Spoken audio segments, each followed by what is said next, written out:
Yeah, Parshas Behar. Okay, so what we're going to do is we're going to look at principally the Ramban on Shemitah and Yovel, which obviously is most of the parsha, or a significant amount of the parsha anyway. So the Ramban, the beginning, we'll start at the beginning. The Ramban has his own approach to the question of why it's Behar Sinai and what Har Sinai has got to do with Shemitah, which is the question that troubles many of the Mefarshim. And he begins by quoting Rashi. So Rashi says that Ma'inyan Shemitah Itzel Har Sinai, or Inyan Har Sinai. What is the connection of Shemitah and Har Sinai? Every mitzvah is said from Sinai. What is the specific? What is the uniqueness about Shemitah? He says, Rashi says that with Shemitah, it says the general principles and the specifics and the details at Sinai. So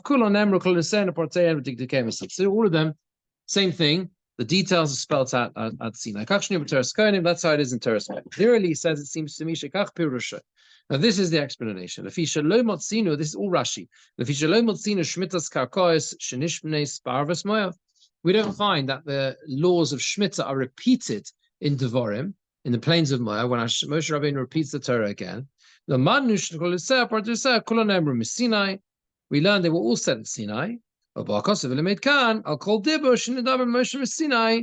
That everything that was said to Moshe Rabbeinu at Har Sinai, and they were all said clearly, the general principles, the details, everything was said at Sinai. And it was repeated again and Sefer Devarim. Loshen Rashi. This is Rashi's pshat. Ve'eno nochon ve'enai klal, he says. Ramban says, it doesn't appear correct in my eyes at all. And he says the reason is, this difficulty with Rashi is, shahar be mitzvahs kishmita. There are many mitzvahs like Shemitah that that were not shalonishnu b'arvos Moab, that were not repeated in Arvos Moab, they're not repeated in Devarim. You don't see they were repeated there, Mishnah Torah, right? And therefore, as a result, and we know about them. And we know that about them, that all the details were said at Har Sinai or in the Ohel Moed. We know that all the details were given there. In other words, and he seems to be the understanding is that they weren't necessarily specifically. It's not that they were specifically from Sinai. They were either from Sinai or from the Ohel Moed. But there were many other examples. The point is, there are many other examples that weren't repeated there, and we understand they were said either at Har Sinai or at the Ohel Moed. And what is the uniqueness? Why is it Shemitah? In what way is Shemitah unique? What way is Shemitah unique? Right? So in other words, because Rashi's whole idea seems to be based on the fact that Shemitah is not repeated. You don't find Shemitah repeated in Devarim, right? Okay, and therefore he says the whole thing was what we learned. That's why it's Har Sinai, because everything was said in Har Sinai was repeated at Devarim, just like Shemitah, right? Even though it wasn't listed. Because it's singled out. Yeah, but the problem is there are other mitzvahs as well that aren't listed in Devarim. There are other ways of understanding this discussion of the Ramban as well, but that's one explanation. But the other mitzvahs say Har Sinai, like this one. No, they don't. The point of Rashi is they don't. But Rashi's point is that Shemitah is special because Shemitah is not said out repeated in Devarim, right? So we learn from the fact that it says Har Sinai here that all mitzvahs that weren't repeated at Devarim, that they were said at Har Sinai and they were also repeated at Devarim, right? So what's the Ramban's kasha? The Ramban's kasha seems to be they were not specifically said at only at Har Sinai. They were also said the details were spelled out either at Sinai or the Ohel Moed, or in the Ohel Moed, right? But the fact that they were repeated, in other words, Rashi says that the source for the fact they were all said at Har Sinai is what? Is the fact that it's not repeated in Devarim. Right? And it says Har Sinai. Yes. It's in the yes. Even though it's not repeated in Devarim, all the details are given at Har Sinai. Right? And that's the source. Okay? But Isn't that a reason why? That's how we learn. The way we learn that all the details of Shemitah were said at Har Sinai is the fact that it wasn't repeated. It wasn't repeated in Arvas Moav in Devarim. That's what he seems to say. The Ramban says if that's the case, there are many other mitzvahs like that. They weren't repeated, and what we do know about those mitzvahs is that even though they weren't necessarily all said at Har Sinai, that's what his argument is, right? But they were spelt, and they were either at Har Sinai or in the Oil Moed. They were given from the Oil Moed or from Har Sinai, not necessarily from the Oil Moed. But then what did the Ramban do with Behar Sinai here, in the Pasuk? Why? No, he's going to explain that. He's got his own explanation. He's got a whole explanation as well. Yeah. Yeah, I mean, there are other ways of understanding this question of Ramban as well, because it is a bit difficult how to understand this question.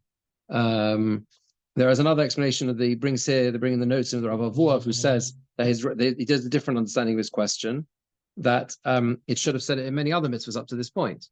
Behar Sinai, why wait till Shemitah? Why wait till Shemitah? There are others that are not also that are also not mentioned again in Devarim. Okay, so either way, the Ramban is not happy with Rashi. How do you know that the other mitzvahs that were repeated in Devarim? How do you know that they were compared? That they are compared to Shemitah?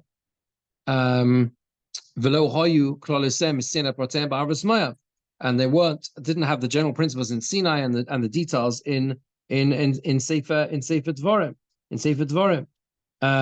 Okay, this is obviously this is another question. Again, it's difficult to understand exactly what his questions are, the Ramban.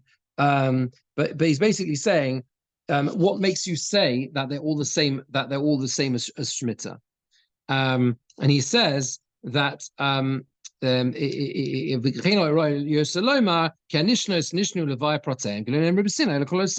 that the ones which were repeated in order to spell out the details, because on Har Sinai, only the general principles were stated, right?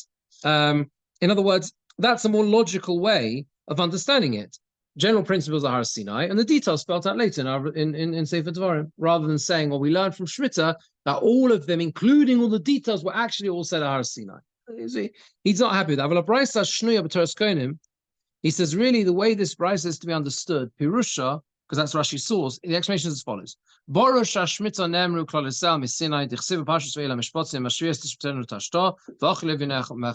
clear that the main concepts of Shemitah were spelled out at Har Sinai, because in Ve'ela Mishpotim, it clearly says, these are the rules of Shemitah. Shemitah is mentioned for the first time in Parashas Mishpotim.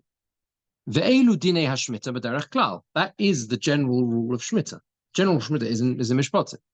U'bakan chaz v'amar, and here it repeats it and says, Har Sinai oid ne'emru, that at Har Sinai they were furthermore said, kol protel, all its details, shari kulam nizkru b'parsha hazos, because all of them are mentioned in this parsha. And right at the end of the whole topic, this is later on in Parshas B'chukosai, it says, Eila mitzvos asher tziva Hashem es Moshe al bnei Yisrael b'Har Sinai. And now you're going to see what the Ramban is doing with this. The Ramban is saying to us that the Shemitah is an archetype mitzvah in the way it teaches us how all the mitzvahs were transmitted to the Bnei Yisrael. Because Shemitah appears as a general rule in Parshas Mishpatim, the details are spelt out later on at Har Sinai, and at the end of B'chukosai it says, these are the mitzvahs which Hashem commanded Moshe and Bnei Yisrael Behar Sinai. It says in Perek Chov Zayin, right? On Har Sinai. Lahakish, to compare Kol HaMitzvahs El HaShemitah, to compare all mitzvahs to Shemitah, and his Keres, which was mentioned, Shekulon Hoyu Kain, that they were all the same way. Shenemru B'klal Prat, with a general rule and a specific about Kol Misina, and everything was from Har Sinai, right? So the idea is that that's what Shemitah teaches. You see the same thing in Toras Kohanim, Medrash. It says, Eila mitzvahs, these are the mitzvahs. These are the mitzvahs. You can't be a novi can't bring in new ideas. The shliach, Moshe Rabbeinu, was worthy of being sent. As Moshe Bnei Yisrael, To Moshe Bnei Yisrael, Zuchus Yisrael Garma, this is all the Medrash, that the Zuchus of Klal Yisrael calls this, the beginning of the Torah, but Har Sinai, Shkolam Nemrim Sinai. They were all said at Har Sinai. Okay? So in other words, the Torah Skanim that Rashi quotes, okay, which says, Ma'inyan Shmita Eitzel Har Sinai. What has Shmita got to do with Har Sinai? Surely all mitzvahs of Har Sinai. Okay? The explanation is that just like Shemitah, because remember, the Ramban has to fit it into the Medrash. Both the Ramban and Rashi are going off this Medrash, right? Elamash Shemitah Nemru Kloser Protoser V'Dikam Sinai, just like Shemitah was given, and we see the format that the general principle was given at Har Sinai, as you see in Parshas Mishpatim, and then the specifics later on. Av Kulan is the same. That this is the way, the method in which the Torah is transmitted to the Jewish people, and that's what Shemitah is teaching. Does that make sense? Do these later explanations then rule out the Ohel Moed as being a... No, I don't think so. I don't think so. I don't think so. Yeah, it may be, it could be, at least according to one way of understanding the Ramban's question we saw earlier. It could be, it's not necessarily ruling that out. So then the question is, what is the purpose of the repetition that takes place in Devarim? Yeah? Okay. Rashi's understanding is of the Medrash, right? It's telling us everything was given at Har Sinai. And what does that mean? He brings in Sefer Devarim. Shemitah is unique. He says, well, Shemitah doesn't appear in Devarim and it does appear earlier on. Okay.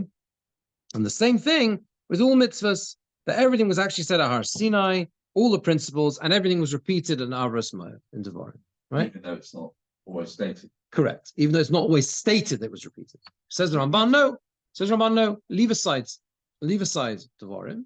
The point of this medrash is simply to tell us that the transmission of mitzvahs was like Shemitah. That you have a general principle at Har Sinai, and then later on the details are given. Many mitzvahs are like that, and that's other mitzvahs are like, just like Shemitah. No. Rashi is saying everything was a Har Sinai, and also everything was repeated in Devarim. Everything. That's what it means. That's what Rashi understands the Medrash. That's why it says Behar Sinai. I tell you, just like Shemitah, all these details are here, and it was on Har Sinai, and it wasn't, even though Shemitah doesn't repeat in Avos Moed, but it was repeated there. Yes, correct, exactly that. You would have thought anyway that Shemitah should be repeated because it's just prior to going to the next. It's exactly very surprising that it isn't. Exactly. Yes, it is surprising. Yeah. So now the Ramban says the Aval Inyan Arvas Moav. Says that many mitzvahs in Devarim are about. Exactly, he does. Yeah, absolutely does say that. Aval Inyan Arvas Moav. The idea of Devarim, Shenitstava Shal Moshe Levair HaTorah Lebonim. The Moshe the Rabbeinu there is commanded to teach the Torah to the Jewish people. That's the idea, to their children. He said it's a beautiful explanation. You want to understand why it is that you get the repetition in Sefer Devarim? The answer is for the next generation. That's why those mitzvahs are taught in Sefer Devarim. That's the idea. Okay? That's how it is. Yeah, so that's how it is, right. Yeah, and we'll carry on a little bit more. The idea of this parsha that's written here, this was the covenant that was made in Eila Mishpatim with the first Aseret HaDibros. When they accepted Nasa v'Nishma, Oz Nichroso HaBris, then the covenant was made. All this parsha was said. And it's mentioned in this place to attach it to the conditions of entering Eretz Yisrael, right? It says with regards to the immorality, that will be caused the Jewish people to be thrown out of Eretz Yisrael.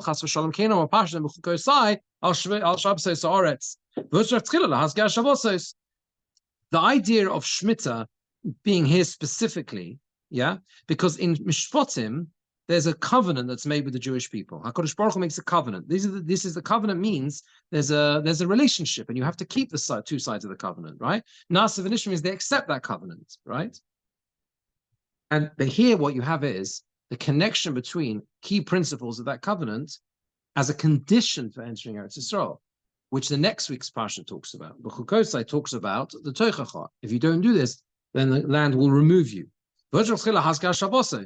And that's why you find clearly stated in B'chukosai, it talks about the punishment coming Yeah, v'ha'aretz tiretz shamso sel. It says again and again because you got to keep the Shemitah, right? But if he died to Genecht v'kam b'seder nochon, it's the correct order. Keep it perush b'Har Sinai. When it says on Har Sinai, so he went up to get the second luchos. So keep it at the beginning, when he went up to receive the first luchos, he wrote in the Sefer of the covenant all the words of Hashem and all the mishpotim that are said there. The covenant, the blood of the covenant was sprinkled on the people. When the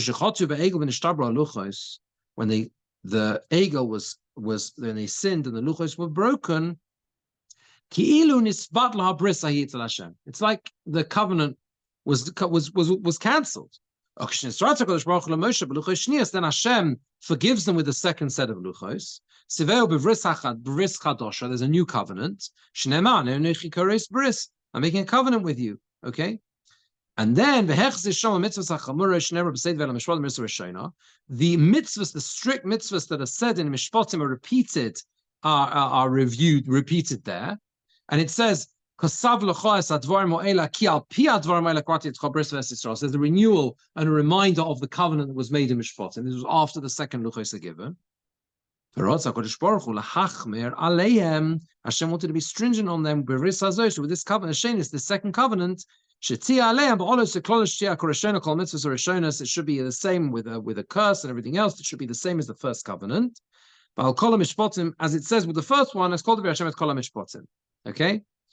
And he says, and that is why you have that's why you have at the end of the Toichacha, he says, the words Eila Chokim Mishpatim, Bahar Sinai Biyad Moshe. That's what it means. It's a hint, he says, to all the mitzvahs and mishpatim which were said the first time in Eila Mishpatim, they were all included in this covenant. Okay? Now, what you have here is, effectively, he goes on, we don't have time to see the rest of it really, but he goes on to explain that in the first covenant, you've got Shemitah as well, the general rule that's said in Mishpatim, just the general briefly. Okay? In the second covenant, you've got the details and the punishment, etc., right? And that's how it's spelt out. So in other words, the details are spelt out in greater depth. The rules of the Shemitah, because that seems to be these understanding that Shemitah is deeply bound up in our relationship with Eretz Yisrael, and that's something which is the focus here of the Torah and why there's such an emphasis here on Shemitah. Now, the next Ramban, let's go to the next one. We don't sometimes see the rest of that one. I want to show you the next one. The Ramban says, the Ramban has a question to summarize this question. Why is it called Shabbos Lashem? Shabbos Lashem. Rashi says, L'Shem Hashem, for the sake of Hashem, like with Shabbos Bereshis. But he says, all Shabbosos and the Yomim Tovim are all L'Shem Hashem, but he doesn't say with any of them Lashem. Okay? It says, Shabboson Yelachem Shabboson. Yom Kippur it says Shabbos Shabboson Hu Lochem. Okay? And there's a Medrash. The Medrash says that it says Shabbos Lashem, just like Shabbos Bereshis. Okay? Yeah.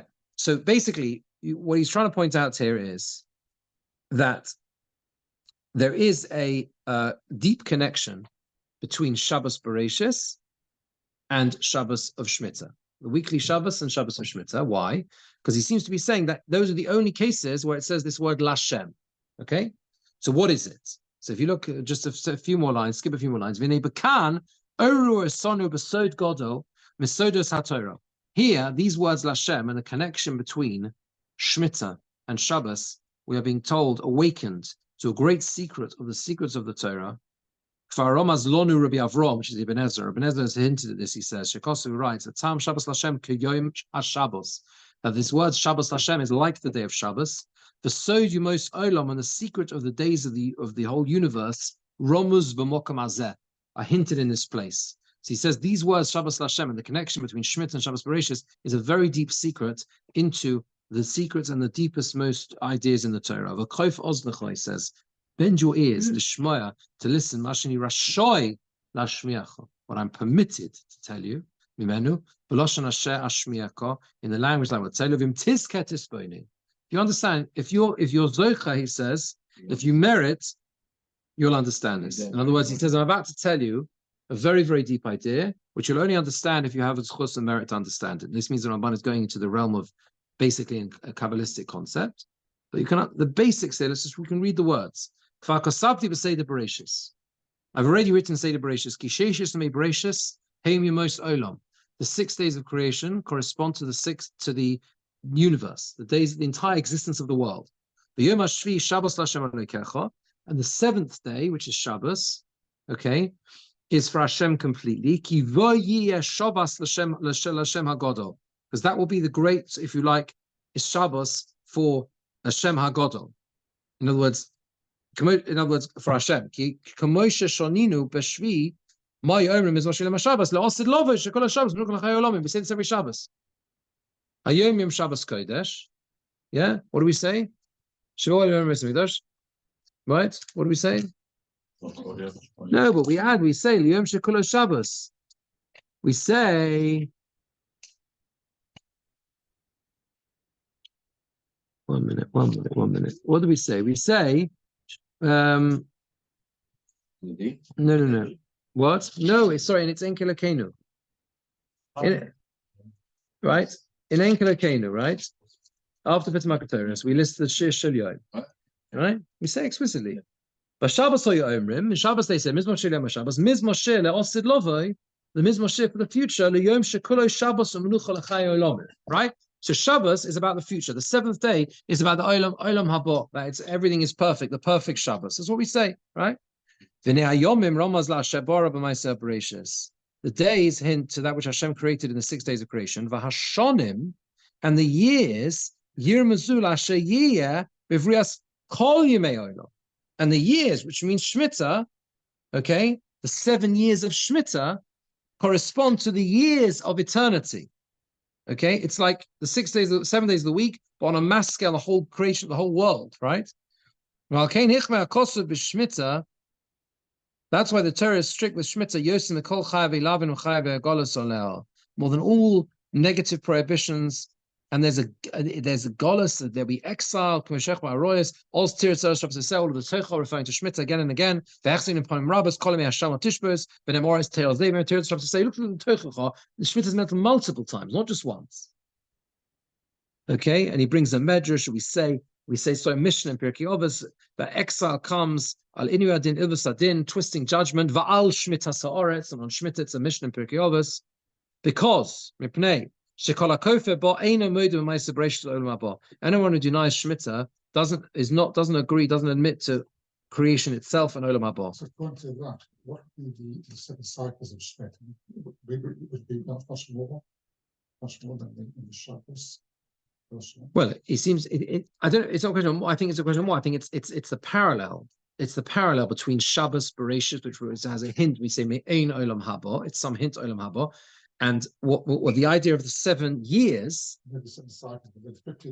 Oh, he does go on to talk about the Yovel, although it gets even deeper after this. But the idea of the years seems to be that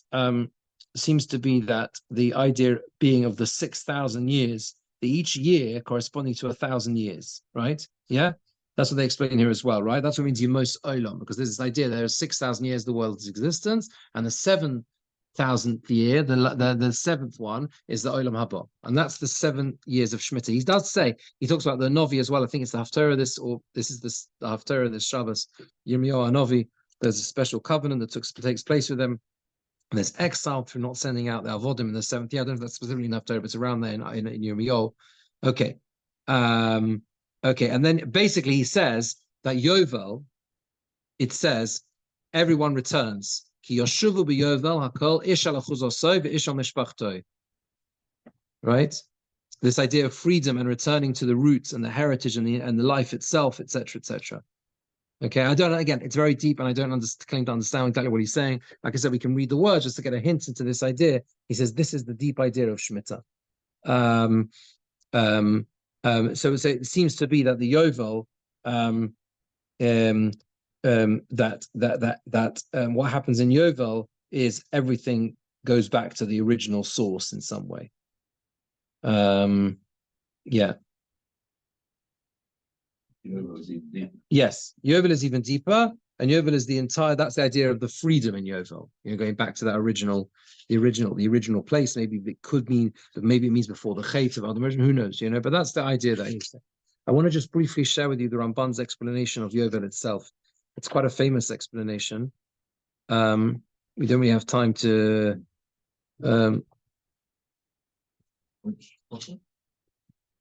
Actually, no, we won't have time to do justice to it. I don't think. Okay, we have what? No. It's a Perek Chofei Posuk Yud. I might use it. I might actually refer to it in Shabbos as well. I might use it, but I'll tell you briefly what the Ramban says. The Ramban says Perek Chofei Posuk Yud. If I do end up using it, you'll forgive me again. Doesn't matter. Basically, he says that he's got a problem with Rashi's explanation. Right? What does Rashi say? The word Yovel. It's a word Yovel, right? Jubilee year, right? So Rashi understands that it's distinct in its name, and it's called Yovel because of the Tkiyah Shofar, because they blow the shofar on the Yovel year, right? What does Yovel got to do with the shofar?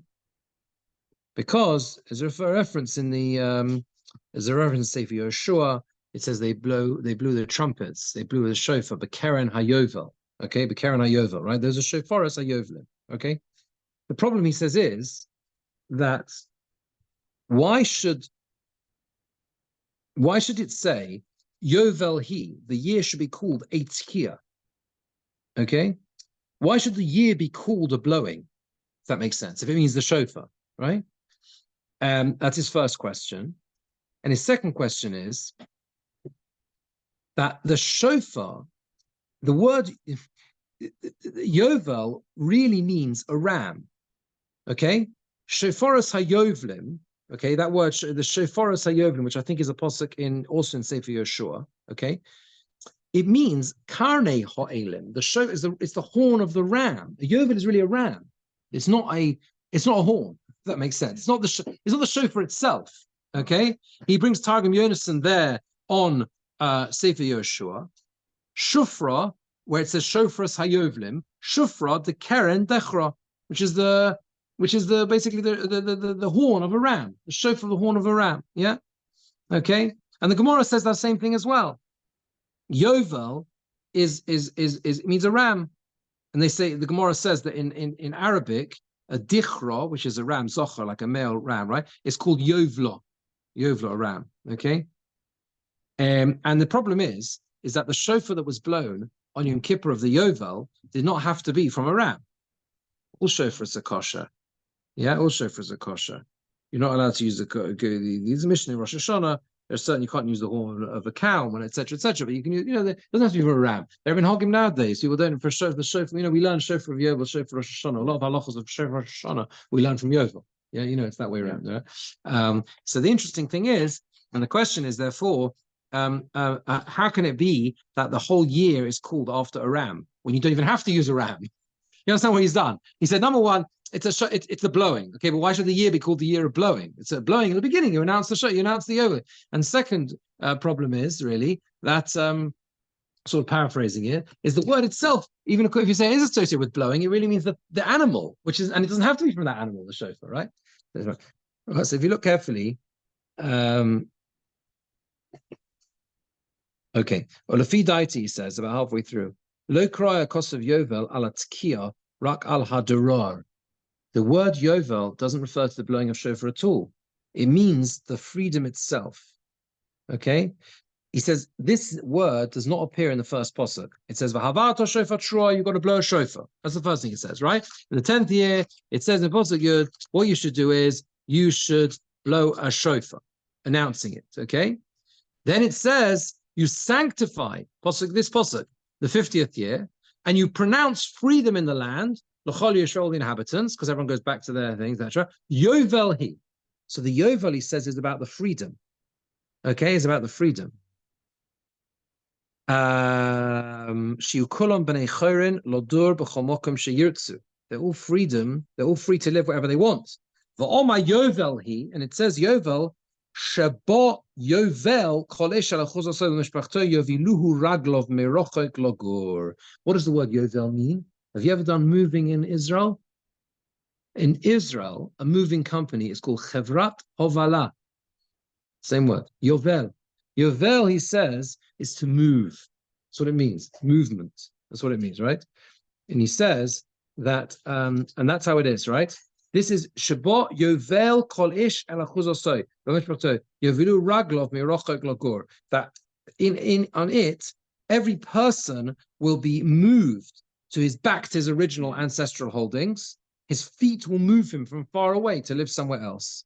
Okay, and he brings lots of other places where you see this word is used in that context. Okay, so according to the Ramban, it's very important, Machlokas, this. Okay, that the idea of the Yovel is the meaning of that word is movement, because everyone has to move. Okay, that's what the Ramban says. We don't have time to develop that further. Worked it through, but I might develop that further. Perhaps Charles, maybe not. But anyway, but this is a concept of movement.